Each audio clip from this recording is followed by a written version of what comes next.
I think I've had to learn over time to really just create a partition, like a mental partition between like the business aspect of the work and the pure, playful, creative aspect. And that it's kind of like a yin yang, like one kind of feeds the other and the other feeds the other.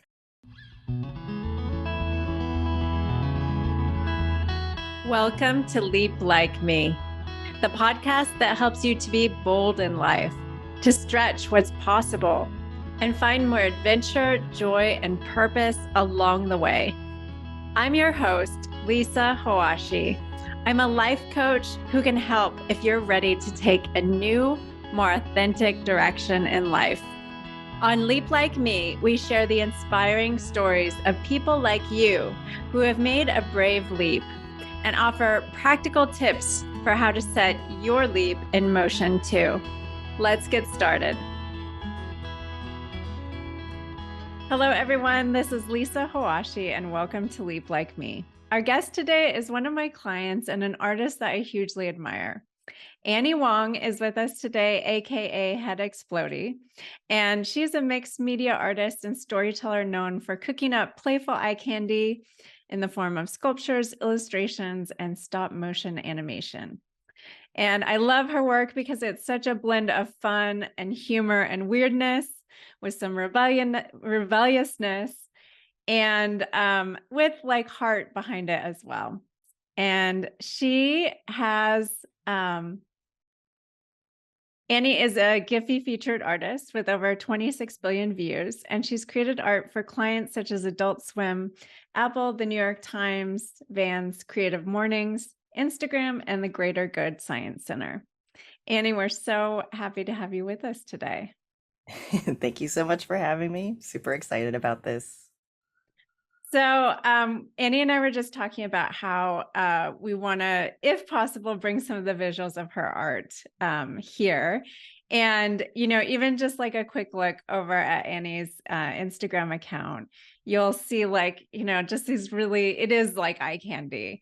Just these like really fun and super engaging animations and sculptures and paintings, these images that are just so beautiful and so much fun. And I wanted to bring on Annie because I just think she's great and all of you are really going to love her.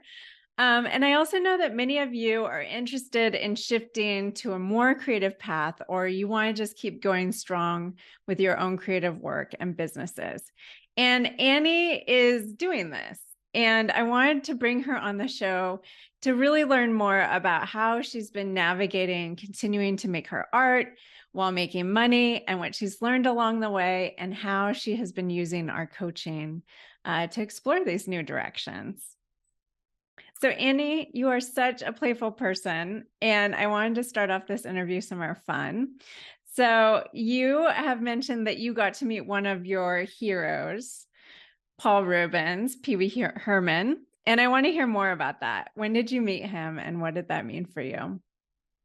Yeah, so the very, very early 2020, Paul Reubens was touring the US for the 35th anniversary of the movie Pee-wee's Big Adventure.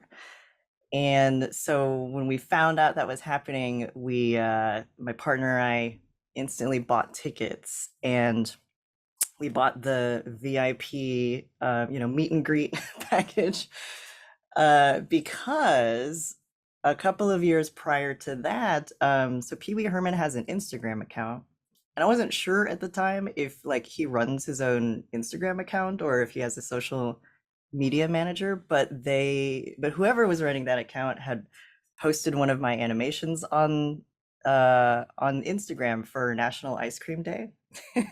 So I have this GIF which is like a strawberry ice cream with a face on it, which is smiling, and then every few seconds it like screams because it's like ice cream. So they had posted that, which I thought was like super, super cool. And they posted it like a couple of years in a row, and I remember like the second year, because this was like several years ago, I think people weren't quite yet tuned into the etiquette of like finding the source of the artist, the original artist that you might be posting a meme from. I Mhm. think people are a lot better about that now. But I remember the second year that they did it, a whole bunch of my Instagram followers kind of like jumped on the comments and was like, "This is Headexplodie," like Mhm. tag her work, whatever. Which I thought was very, very sweet. Mostly, I was just incredibly honored that they found my art at all and like decided to share it. So I thought it'd be really cool to show up and meet him. And I really wanted to give him like a gift of the ice cream. um, but I wasn't sure like what the protocol was in the meet and greet, like if they were allowed to like accept gifts or if he would just, kind of like take it and put it away and we'd like take a quick picture. So I decided to recreate the ice cream as a necklace. So I actually have it here. So if you're watching the video, you can see like Wow. this ridiculous life-size ice cream cone with a face. And I Like a attached this gold, grimacing face. like a grimacing, like it's Like screaming.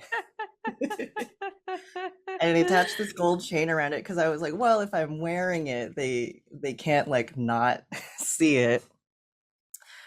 And then I also kind of wasn't sure, like again, like will he recognize what this is, or will this just be a silly thing? And it's fine if it ends up being a silly thing.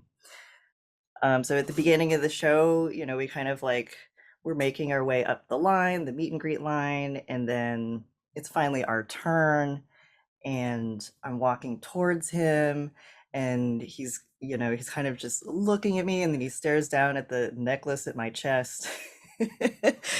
And he says like, "That's an interesting necklace." And I could see like the gears turning in Paul Rubens' head, and then he recognized it, and he's like, "Wait a minute, I know that necklace. I know that ice cream. Uh-huh. Did you make that?" And I was like, "Yes, that was me." And he was like, "Oh, I love that." And he remembered it from like Instagram, and he remembered like people like saying in the comments like, "This is the Who you artist, like were. credit the artist." And it was just a really like, man, just to have that recognition in that moment, like that was one thing, just to be like, "Oh, he remembered me." And then the other thing was like, and then he gave me a hug. And he just said that, like, you're very talented. Like, you know that, right? You're very talented. So basically, like, in that moment, I felt like I had been like knighted by the queen. And I just like died and was so happy to have shared that moment. And it was just like on cloud nine, like for the rest of the night, like watching the movie and listening to him talk afterwards. And it was just very, very awesome to just meet this person who, made Pee-wee's Playhouse, and I think was so like very influential in a lot of the work that I do. And then to have him recognize my work and then to meet him in person, it was just like the best week ever. Mhm. What did Peiwei's Playhouse mean to you? What I loved about that show was it's very surreal, it's very cartoony, but it's also the very sweet moments, and but it's just a mix of a lot of things. I also love that, he- there's a little bit of like obnoxiousness to it, kind of like a playful obnoxiousness. And I think it really just kind of showed me that you can have this work that maybe on the surface looks very like goofy and childlike, but also there can be complexity within it, which is like what I love to do now. Mhm. Yeah. Um, one of the things that you and I have talked about with your work is like how it has like this empathy behind it, right? So there's this like goofy and oddball and rebelliousness, and yet there's like this empathy behind it of like you're really trying to relate like on a human level with people Yeah, through your artwork. yeah, for sure. Yeah. Well, so I remember that 2020 was kind of a pivotal year for you. And Probably for everyone. yeah. But like there were a lot of things going on in your career. Well, first of all, I don't know if you want to just kind of describe for us like um what is what is your art slash business, at this moment? How would you describe it? Like what are you doing? At this moment right now. Well, right now, I think I would describe basically that I am an artist, a visual storyteller, working in the mediums of animation and illustration and teaching also. That's something that I started doing about a year and a half ago. Um, that's kind of like the very short version. I like to just say like I'm an artist. But yeah, primarily I'm known for my work in like claymation and stop motion animation that I share widely on social media. Um, but yeah, do a little bit of actually like these days, and we'll probably get into this later. I'm really interested in exploring more of the sort of live speaking, storytelling aspect of my self-expression. Mhm. So, and maybe it would be helpful to go back a little bit further just to like, that question of like, did you hope to be an artist when you grew up, when you were little? Was it something that you always thought you would do, or what has that path been like for you? Yeah, it's been I have always wanted to be an artist, and the older that I get and the more that I think about it and the more that I talk about it with people, it does seem a little bit strange that I feel like I only know a small number of people that, when they were 10 years old or like a child, they're like, I want to be this, and then they just did it. But for me, I think it was just something that creativity and creative self-expression was something I was always drawn to. And I was very lucky in that my parents never swayed me, in any specific direction. They were kind of very much like they're not um creative professionals at all. But I think they were just very like, well, if that's what makes you happy, we don't know how to make that happen. We don't know how like what that world is like, but go to school, you'll figure it out, and that'll probably be fine.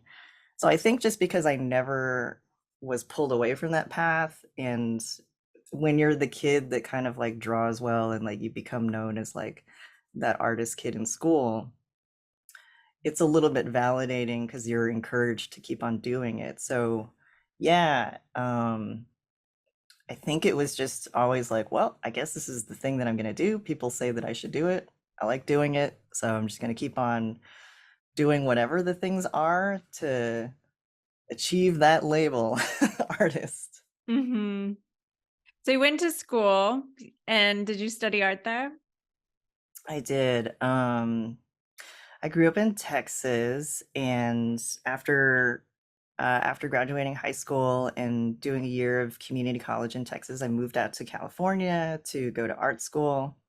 So for my undergrad studies, I studied like painting and photography and printmaking. Then I graduated, eventually took on a job at a local children's park called Children's Fairyland, where I developed the art department there. And then I did that for about 7 years. And, I think for anyone like after 5 years or something, things can get kind of, it's a good time to be like, do I still want to keep doing this? Hmm. So after working at the park as art director for 7 years, I decided to go back to school to study animation because the park, Children's Fairyland, is actually like a storybook park. So it's basically like Disneyland, but only 10 acres. And yeah, and it's very local to Oakland. So I think it was just something about the practice of like bringing these stories to life. I also became a puppeteer at Fairyland. So I think one of the natural formats for visual storytelling as animation. And I was also kind of really lonely in the park because I didn't have a very big art. It was really just me and my partner, Michael. And I was interested in sort of like the collaborative environment of animation. So I went back to grad school to study that. Yeah, and then graduated from animation school. And then I think about a year later, started my own business. Mm-hmm. And you talked about how, like at that point of grad school, like, or finishing grad school, that you could have gone to work in the industry for stop motion animation in New York or in LA, but instead you did decide to go into your own business. And I was just curious if that felt like scary, if it felt like a leap at that moment, or what it was like for you to choose that direction. Yeah, it's interesting because in a way I didn't really felt like I chose it. It kind of organically ended up that way because my partner Michael was also going to school at the time and had also graduated from audio school, and he had gotten a job here in Berkeley, like a very good job. And we had graduated around the same time, and so we had never really had a serious conversation about like where our careers could take us. Because I think we have always just been very presently focused on like what is the thing we're doing right now.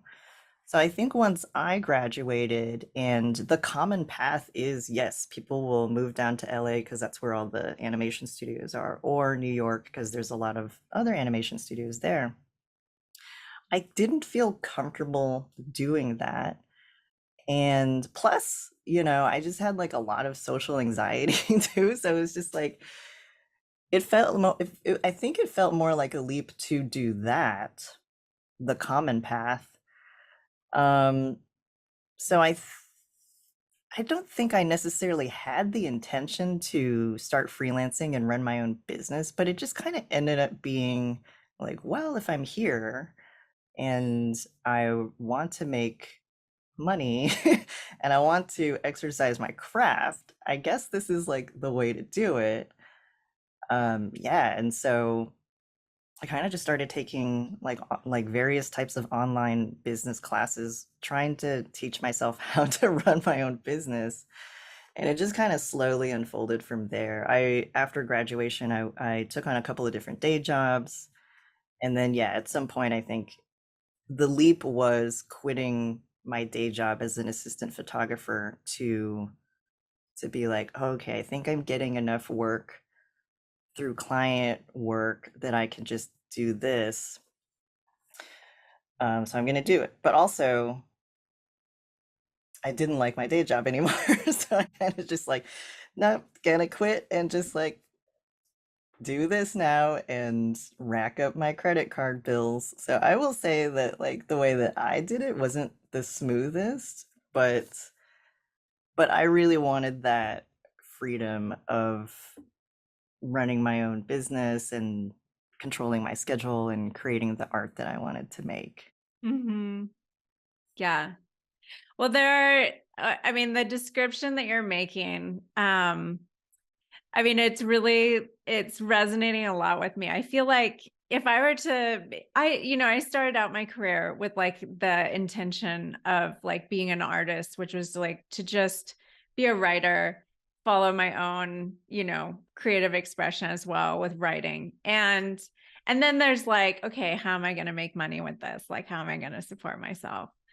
Um, and and it has kind of felt like if I look for a thread like across my career, it's like it's always been that question of like, how are these things interplaying with each other? Like, how do I keep my because it's like if you are not like actively engaging with yourself creatively, it's like you get very dissatisfied, right? I don't know if that's like Absolutely. how you would describe it, but it's like so if you don't tend to that thing, then you start getting very dissatisfied.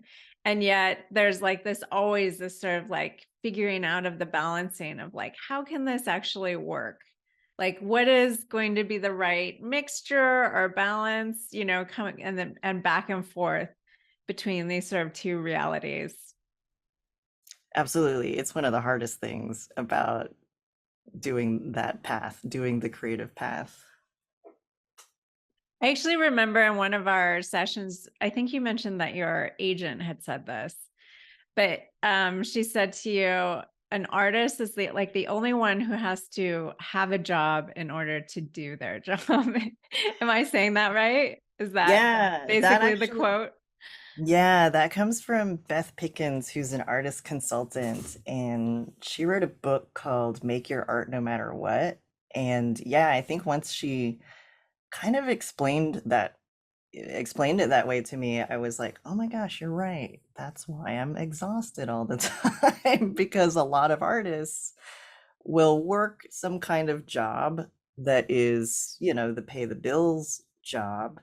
And what that income, part of what that income is doing is making it so that you have some time to work in the studio on whatever the art is that is not intentionally supposed to result in making money, but it's just like the whatever, maybe it'll make money later, but going into the studio with that intention, it's just kind of it makes the creative process very, very difficult, and it puts a lot of pressure on it that doesn't work when you're trying to Mm-hmm. come up with ideas for yourself. Mm-hmm.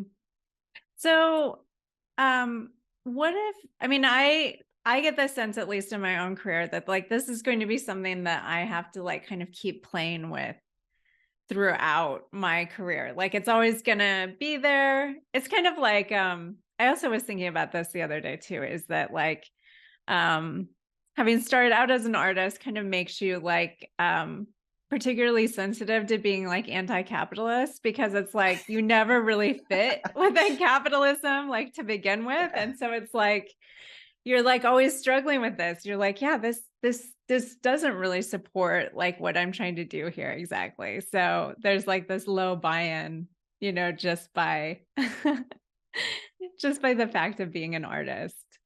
Um absolutely. the but I'm curious about you. Like what do you feel like you've kind of figured out so far works for you in terms of like managing that tension?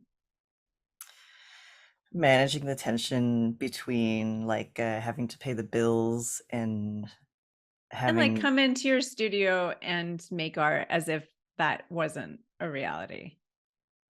Right? yeah. Like you have to kind of suspend it in order to like access your best ideas. Yeah, it is true. I think I've had to learn over time to really just create a partition, like a mental partition between like the business aspect of the work and the pure, playful, creative aspect. And that it's kind of like a yin yang, like one kind of feeds the other and the other feeds the other. So I think I've learned at this point, just to find ways to achieve that balance, and coaching has really helped me with that too, because I think it's interesting because I think early on we had a session where you normally do sort of like what is your ideal day exercise with your clients, but I think that we found that with me it might actually be more helpful to do like what is my ideal year, in which maybe there are seasons or chunks of the year where maybe I'm a little bit more focused on the money making work, and then maybe there are like micro sabbaticals or something that I can take like throughout the year where I'm like, okay, I've saved up enough. I don't have to take on any more client jobs at this time. I'm just gonna make a bunch of new things, or, really dabble in that, just not having to worry about external obligations for, maybe it's like a week, maybe it's like a month, maybe it's like a summer. And I'm finding, like, for example, with the teaching schedule, it kind of helps with that since it's sort of structured based on the semesters. So I'm kind of looking forward to the summertime this year to see like, okay, maybe this is like a comfortable chunk of time that I can, I don't know, just go wild in the studio. We'll see. And how do you so yeah, like what we talked about was kind of like thinking about like the natural kind of ebbs and flows of like both like income wise, but also energetically. Um I think at least for me, I've noticed like in having my business over the last 8 years, I've noticed similar ebbs and flows. And it's like, how can you take advantage of those so that they are actually restorative or useful times for you rather than being sort of just like a time of stress or like a dead zone or like, that we haven't really fully made the most of them. Um, how do I most take advantage of those chunks of time? I think it is helpful to just know my own patterns and my own self. Like I know it'll take me at least a day or two to settle into the like, oh, now it's rest time or now it's recharge time or it's art time. Because just the energy and the pace of like doing work in the world is very extremely structured. So I will definitely try to continue to maintain some kind of structure when, maybe it's like the off season of whatever it is teaching. Um, but I don't know. I think the way that I think it definitely helps to just actually also develop a practice and a habit of going into the studio and doing a little bit of art every day. So it's like a muscle to exercise. So I'm not waiting for inspiration. I'm kind of already in the practice of like, all right, just move the hand, start or do the morning pages or something like that. I think that helps a lot because I really do think of creative practice as like it's a muscle, and if you don't exercise it routinely, consistently, it just gets really hard to get back into. Mm-hmm. That was one of the things I wanted to ask you was, for people who might be listening who like maybe they were on a more creative path previously or they had a creative practice and now they need to kind of come back to it and revive it and they feel a little rusty. What's some of your advice for them? So always, firstly, I would say self-compassion, like don't feel too worried about maybe you want to be making more, maybe it's too difficult at this point. I think like any kind of, it's not too terribly different from any kind of just sort of like habit building thing. Like I'm also into meditation, and like they say, when you're trying to build that meditation practice, just 5 minutes a day, just 2 minutes a day or whatever, and then build on top of that. So I think what has worked for me is just finding like small forms of um trying to build a daily practice. So for a while, and I've kind of been maintaining this just because now I'm intrinsically motivated to do it because I find it very pleasurable and fun. Um, I've been doing these digital collages, which because I've shared them with you, and I find it to be a very low effort, a very relaxing way to kind of close my day at the end of the day. So I think that helps too if I can not make the daily practice feel like work, but make it feel like some kind of like, oh, this is a treat now. So usually that's part of my wind down routine for the day now, where I'm like, maybe it's after a long day of teaching or doing client work or whatever, and I'm like, all right, now I'm gonna lie in bed, I'm gonna hold my iPad up, and just gonna start doing these collages. And sometimes they will be, well, a lot of times they'll just be my summary of the day, and occasionally they'll include like pictures that I've taken throughout the day. So it feels very much like a visual diary.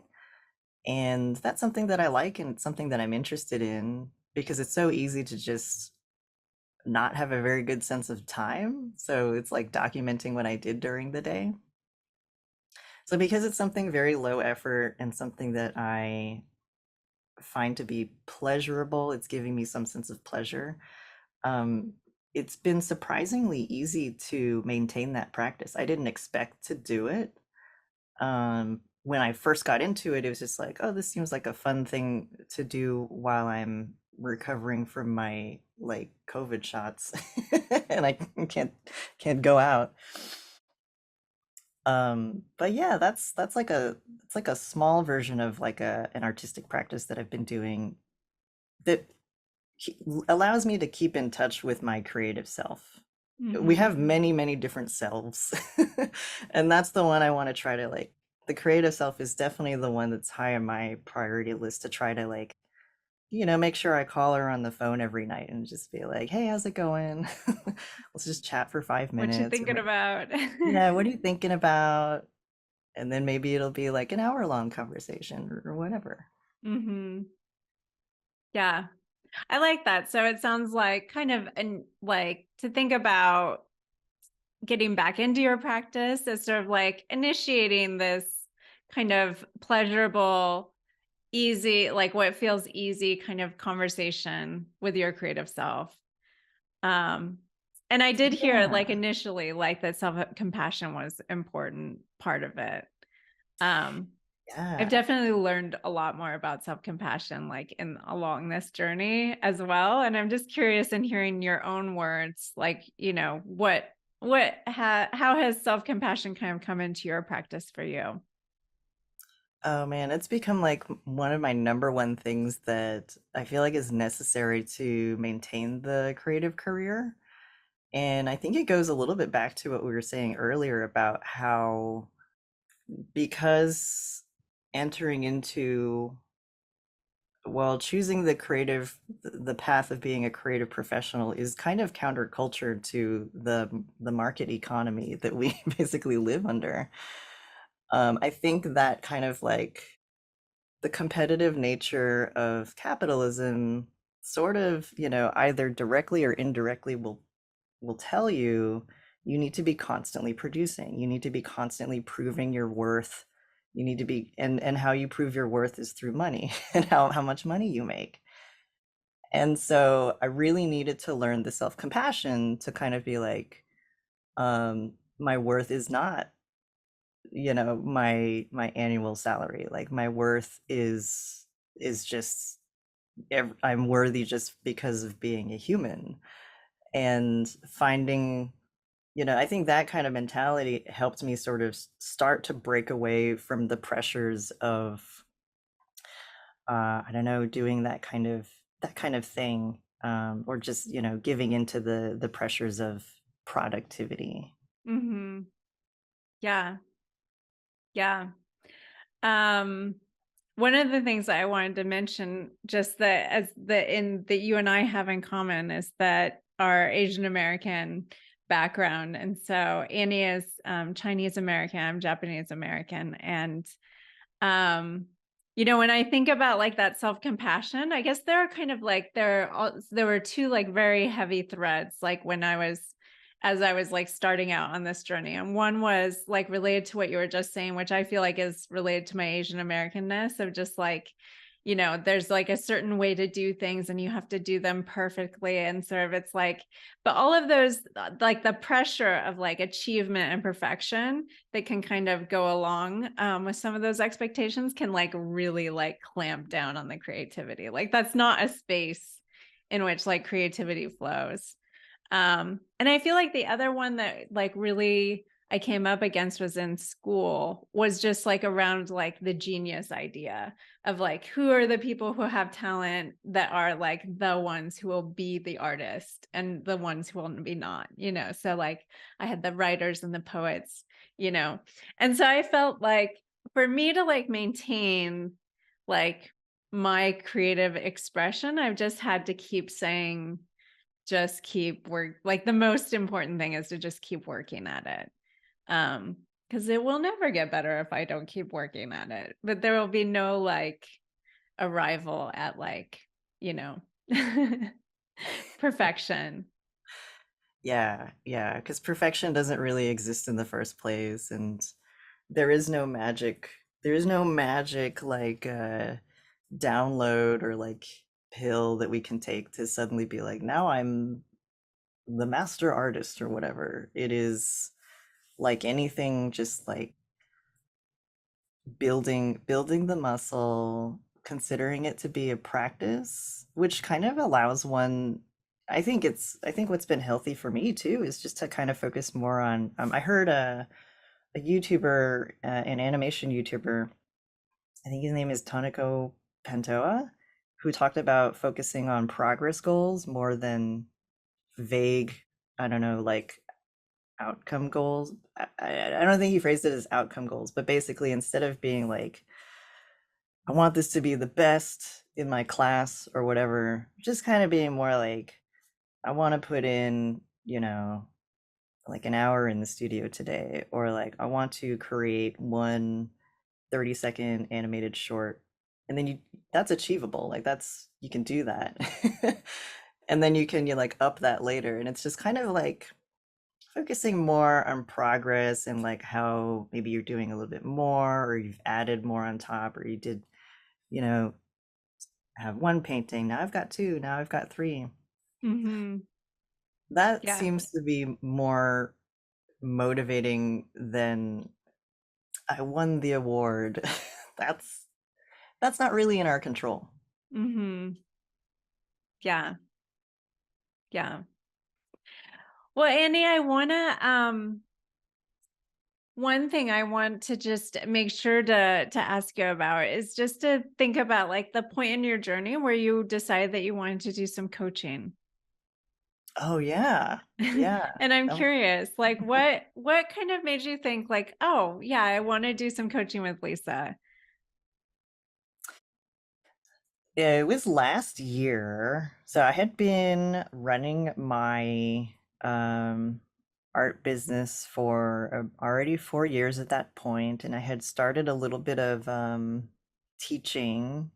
Um, and my partner and I took a trip to New Mexico because we were kind of getting to the point where I also turned 40 last year. So we're also getting to that, that age and that point where we're like, it'd be great to have a house, which is very difficult to do in the Bay Area. So maybe, Yes. let's check out other locations. And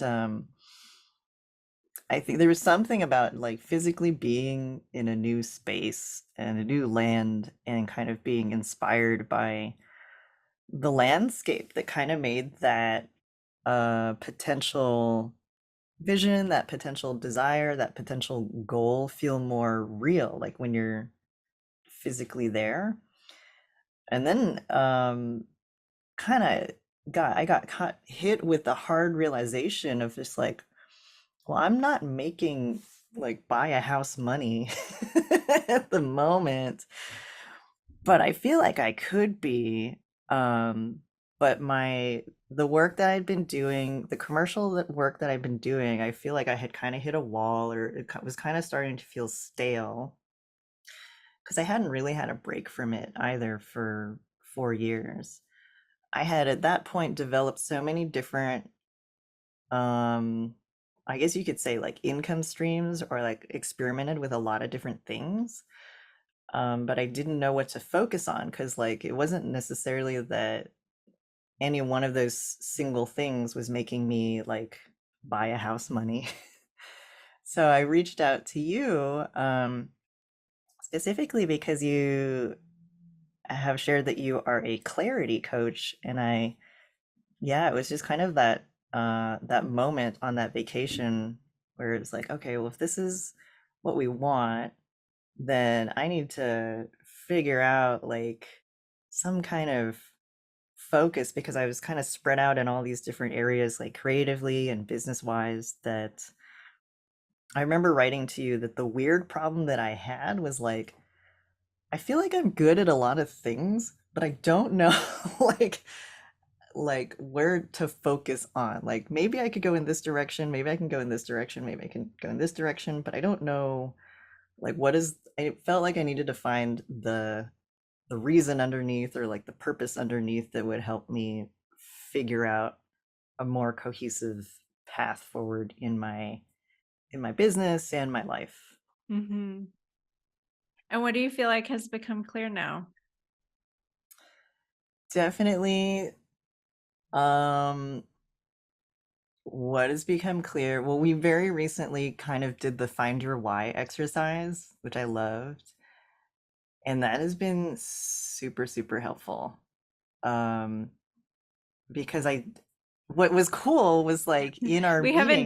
We haven't debriefed this, by the way. We did. So just to give people, I'm getting the debrief right now. It's Oh yeah, awesome. yeah. um, for people who are listening, we did like a mini version of Simon Sinek's Find Your Why exercise, which basically Annie brought, I think, sort of like three kind of really important, pivotal types of stories from her life to a session, and she talked about them, and I sort of found I was listening for different themes, so that she could write a why statement, which is like sort of her purpose statement for, what she's here in the world to do. So yeah, what's been bubbling in you since we did that? um I just love that. I think what I'm so some of the themes that came up for me was like human connection, creativity, and m- trying to like make complex ideas accessible. That these are all things that are highly interesting to me, and I didn't realize that all the work that I'd done in the past were sort of like different versions of this thing. And so I think when we kind of came upon this, it's definitely just kind of like a first draft of a why statement. It was just like, oh, I was always focused on the what. Because again, I think that's, I don't know, it just seemed easier to be like, when people say like, what do? You describe the service or the product that you make. So you had been saying like I'm a stop motion animator, essentially. Yeah, yeah, pretty much. And I think because I was focused on that, just finding like that surface level language, I kind of didn't put it together that, okay, but like, why do I do these things? Like, I could do any other kind of, you know, thing. Like, why this? So yeah, going back through those stories and finding those themes, I was like, oh, that's cool. And what's cool about the why statement is like, now that's kind of a North Star of just like, what opportunities do I want to take on or say no to? Or what opportunities do I want to build that are new and exciting for me? How can I? So, that's a little bit what I'm thinking about now of just like the opportunities that I'm interested in the moment. And it's also helping me kind of like Marie Kondo, like my business, like the past stuff that I've done. That's just like, okay, I see. Now I see there could be some tweaking here, or maybe these are the types of jobs that I don't really need to take on. Whereas before I was just like, I'll take anything. I'll take anything because it was about like trying to hit like an income goal. But that kind of would lead me to a lot of like burnout. So, I mean, the what I'm hearing is like you had like all of these different possibilities of like directions that you could go in.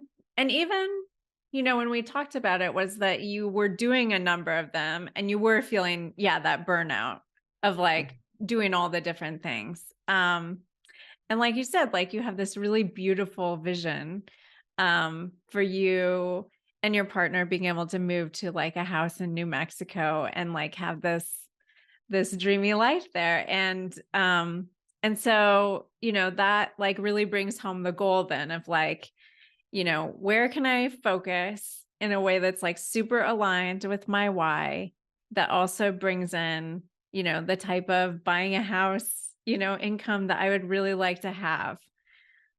And I really get the sense that we've really hit upon like some really exciting like new directions for you that are um that you knew about before we started coaching, but maybe even like through coaching and like having this space that you were like felt a little bit braver about like talking about them, and since you've been getting like more validation from even wider about like, you know, these new directions that are like super aligned. And I think when you are able to do work that is so aligned with you, that like the making the money income is going to follow, because it's like um because it just like really resonates with people. You know, because it's like really coming from a supercharged place inside from you, you know? Yeah, completely agree. I think when we've talked about just the different kinds of opportunities that I've had, which I think we call them like magical opportunities, like it's not necessarily that they were magical and that I didn't do any sort of like spell or had my crystals out and incantations and whatever, but they were not linear. That was for sure. They were seeds that I had planted when I was in a happy, creative, productive mode, maybe years ago, that, maybe would eventually come around like a year, 3 years, 4 years later, that someone saw the thing and would invite me to whatever the opportunity was that I never could have I didn't pitch myself for that. I didn't necessarily like was like this I want to do that thing, but it was just that I was happy enough and I was not pressured and I was not stressed out enough to just make work that made me happy, felt confident about sharing it. And then it's kind of so that's kind of the other half is a little bit like putting some faith in the forces that be, that maybe someone will see it, that you have never met before and will Uh-huh. reach out. And that to me is like the that to me is sort of the magic. I recently I had a couple of paintings in a group show that I was invited to because the curator, I think, bought a sticker of mine at one of the local like gallery shop spaces here. So that's how we met. And there was a curator that went to that show that I was just in that reached out recently to ask if I wanted to do a studio visit for them. So I was like, yeah, that's amazing. Like it's just kind of like very interesting how that can happen. And then, but one has to kind of plant the seed. Yeah. Yeah. The yeah, in our coaching together, like we've kind of talked about that of you, yes, like how do you do your magic, right?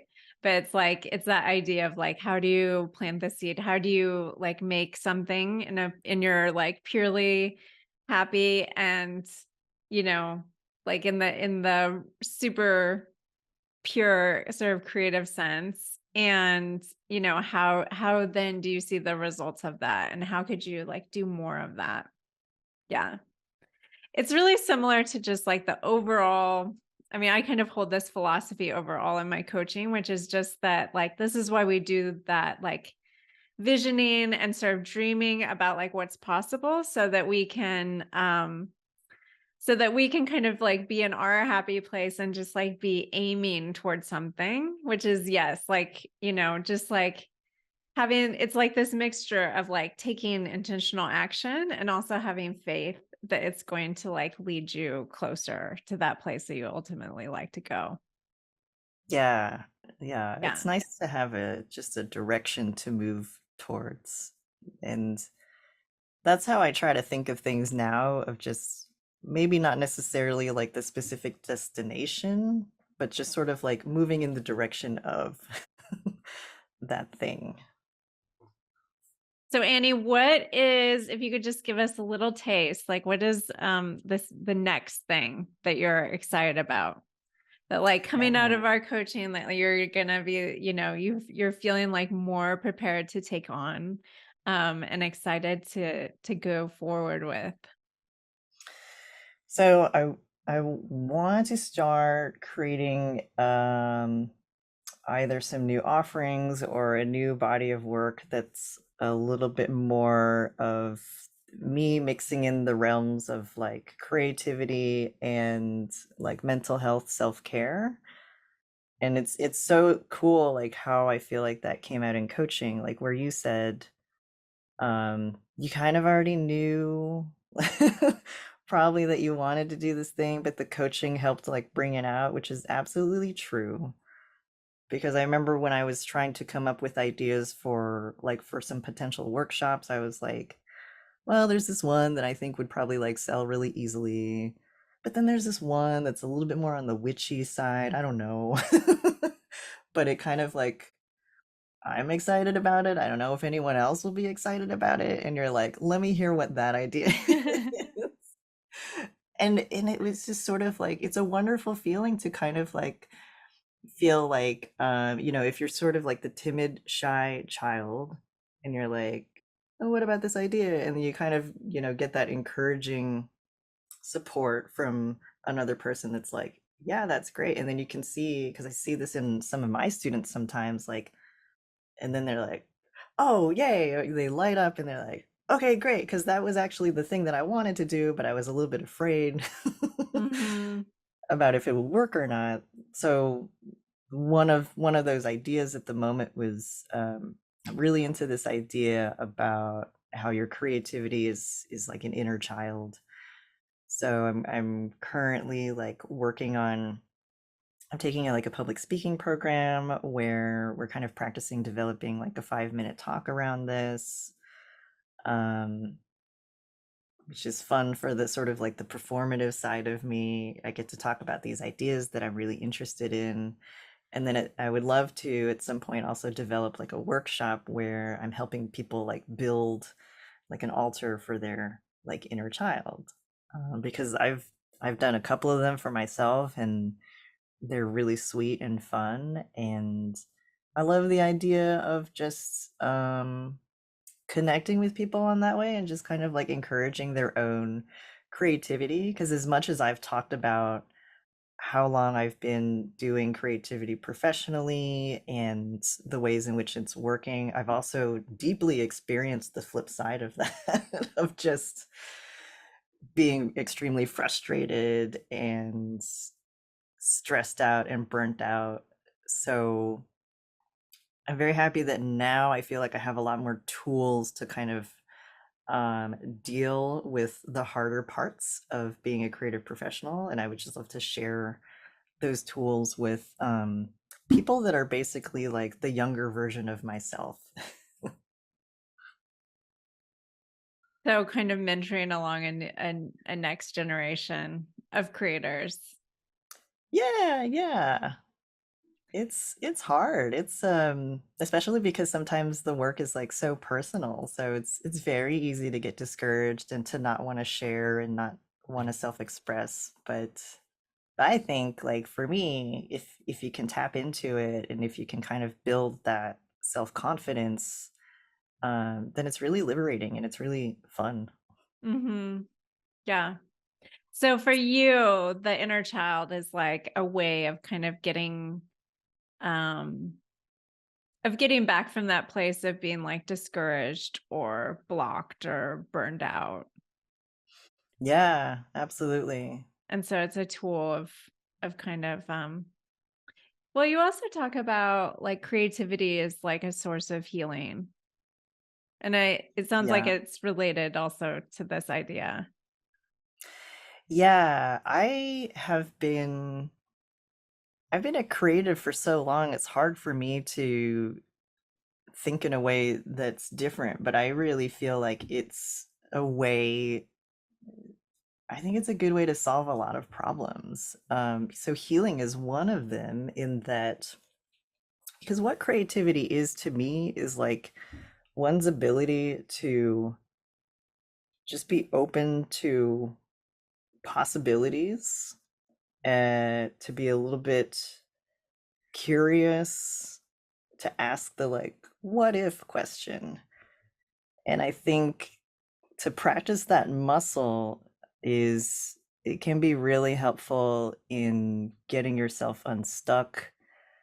Um, so for example, in during the height of the pandemic where everything was kind of shut down, my partner and I, we would before the pandemic, we would have like our date nights where we'd, go out and we'd like intentionally like give each other appreciations and stuff like that. And of course it was just a very like stressful and scary time. And we are like, all right, well, let's bring date night into our living room and pretend that this is like a fancy restaurant and we're going to put on like ambient restaurant scene on the TV. Gonna light some candles, gonna dim the lights, and we're just making like Trader Joe's microwave food or whatever. But it was just kind of like I think it really helped to be like, okay, but we're still, what it is we're still having our face-to-face time, our intentional time that we wanted, but we're pretending that we're doing the thing that was normal to do before the world changed. So I kind of feel like to practice, and that's what children do. They're just like, all right, give me a couple of construction paper swords or whatever, and like it's very easy to kind of jump to that make believe world of like, now I'm doing the thing. Hmm. and Absolutely. and potentially that leads to like other like practical, yeah, practical ways of doing and being and relating. So that's kind of how it's helped me. Hmm. Yeah. It's funny. We actually have a ritual that originated out of the pandemic too. Which came from it was like New Year's Eve, like the first of the first year, right? It's like New Year's Eve for 21, and we couldn't go out, and like usually we have a really big New Year's Eve dinner with friends and a party with them, and we couldn't go out, and it was just like it was so sad. It was 8 o'clock and I was so depressed, and I was like, we got to do something. So with the kids, my husband and I, and then our two kids who were like 2 and 3 at that time, we transformed the living room into like a discoteca, and we like dressed up like we were going out, and we totally, Yes. just like turned down the lights and put the music on really loud and pretended we were at like the club. Oh, And I we love actually that. still do that every Friday night. Yes, I love it. Yeah, that's The kids like won't creativity. let us skip it now, but it's like, yeah, we like let down our hair and everyone act like, sometimes we play like soccer inside the house, like your parents Uh, wouldn't let you do. Like we're just like doing all the things. That just like helps the kids see us in a different way, and we get to be different with them too, and ourselves, like from whatever we were in our work a day, sort of um how we showed up. And it's just like, and it is really healing, and like it also like really strengthens our relationships, I think, by doing it something totally different like that. I love that. I love that. Makes me so happy to hear. Well, Annie, so to wrap up, I want to just ask you if there's anything else that you feel like you would really like to share with this particular audience about creative process or making a living as a creative person, or Hmm. making some sort of leap to go in a new creative direction. Is there anything you would want to add? Yeah, I think I would say definitely, it's actually something that you've kind of shared with me and something I've heard before of just like follow that energy. Like if that is like if spending more time with your creativity is something that really lights you up and you start to feel just alive from doing it, then it's definitely worth doing. And I think the other thing that I've learned in the past 5 years of doing this professionally, in the way that I have, that I didn't know going into it, is that community is also really important.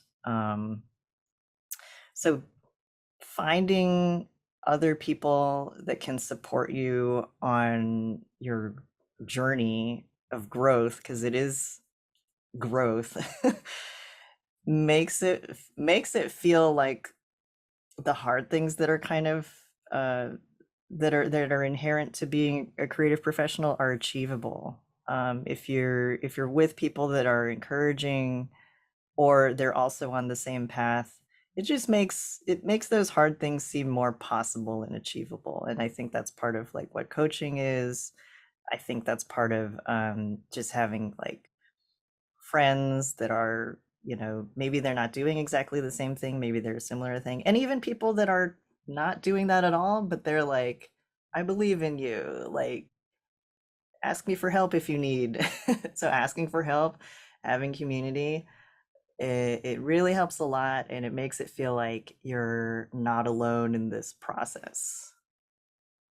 Yeah, great. Thank you. And if people want to stay in touch with you or follow your work, how can they do that? So you can find me on social media. On Instagram, my artist name is Headexplodie, Headexplodie.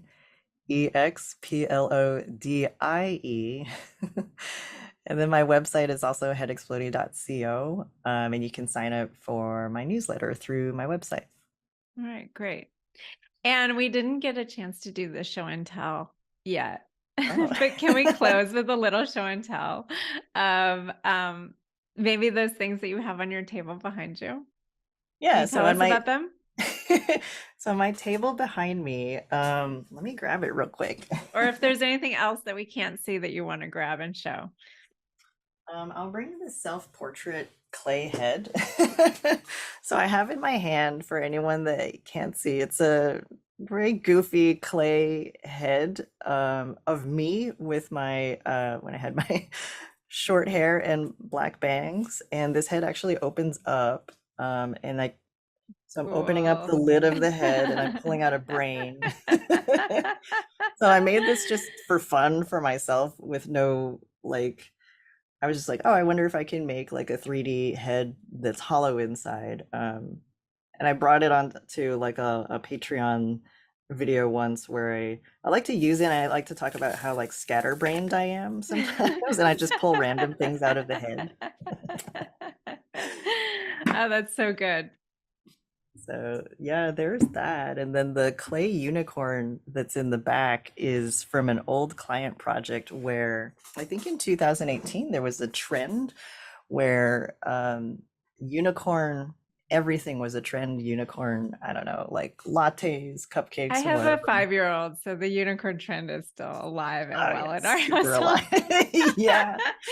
And I think I've shown my daughter a GIF that you made with this. Like it's where there's a unicorn, there's like It's shiny, vomiting yeah, vomiting shiny rainbow. stuff. Yeah. Yeah, exactly.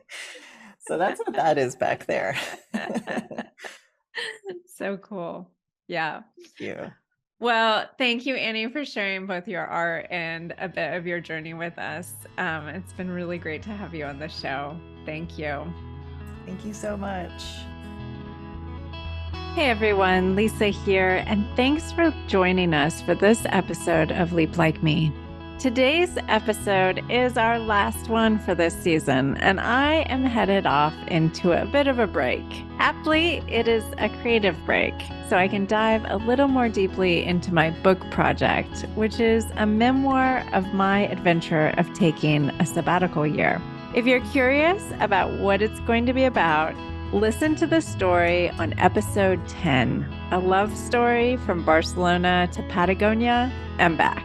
I'm also allowing a bit of time for my own work to shift as a coach. As you have noticed in this episode and others, I'm coaching more people who are interested in taking a new creative direction.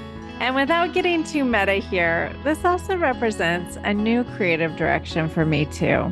And like we discussed today, for our creative ideas to unfurl and take their true form, they need an easy, playful, and no pressure kind of space, which I may not be fully able to create, but this is one step, taking a bit of a break from recording episodes.